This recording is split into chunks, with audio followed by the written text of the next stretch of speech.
Has Labour abandoned its soul? The Rayner Unite fallout exposes a rotten core. When the largest trade union in the country declares war on the Labour Party's deputy leader, it's not just a political tremor, it's an earthquake. Angela Rayner's suspension by Unite isn't merely a disciplinary action. It's a brutal, unapologetic indictment of a party that no longer recognizes its own reflection. The Labour Party, the so-called party of workers, has been accused not by its usual conservative adversaries, but by its own historic backbone of betrayal, dishonesty, and complicity in wage-slashing, union-busting policies. The question is no longer what has Labour become, but rather is Labour even worth saving? This is not an isolated dispute. It is a flashpoint, and it reveals something grotesque.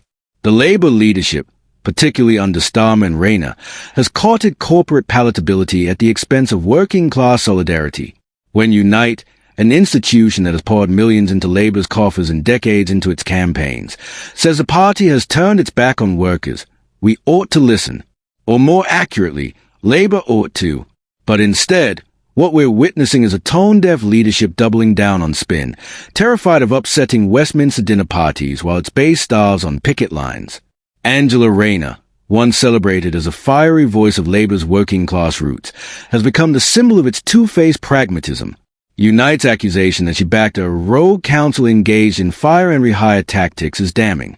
No party that claims to stand for workers can survive such charges with its dignity intact. Labour leadership, in its hunger for electability, has taken a scalpel to its own identity.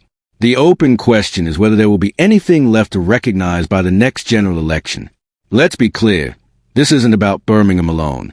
This is a proxy war for a deeper ideological struggle between two competing visions of Labour. One that wants to win power by becoming indistinguishable from the managerial centrism of the Tories, and one that wants to fight for dignity, wages, and worker rights with grit and honesty. If you want to understand which side Labour is on, look at who they are willing to throw under the bus. Hint, it's not the shareholders or the lobbyists. Sharon Graham's words cut to the bone because they echo what millions of disillusioned voters are already whispering. That Labour is a party that flirts with radical language during opposition, but governs in fear of its own manifesto. That Labour doesn't just lack courage, it lacks conviction. And now, the unions that built this party are demanding an answer. Because if you betray the workers, if you lie about them, smear them, and support council that trample on their rights, then what moral claim do you have to lead them?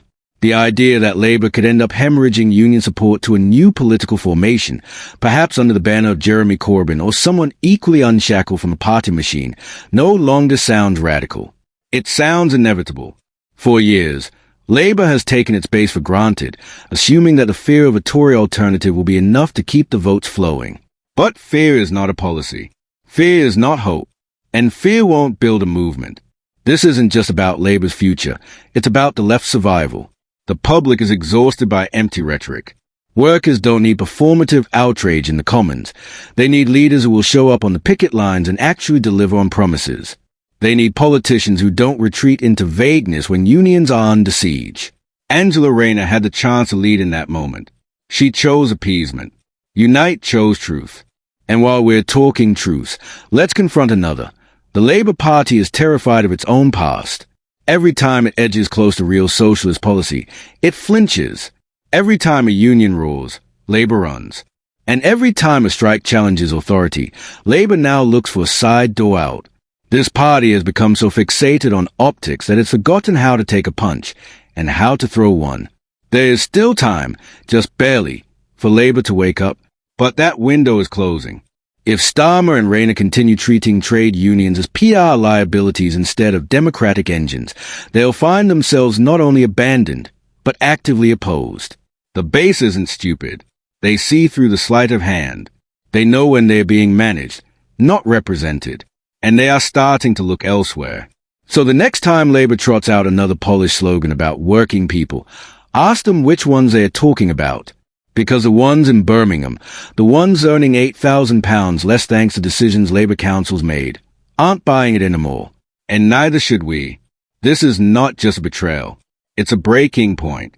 And unless Labour finds the courage to rediscover its soul, the unions will write a new chapter. Without it,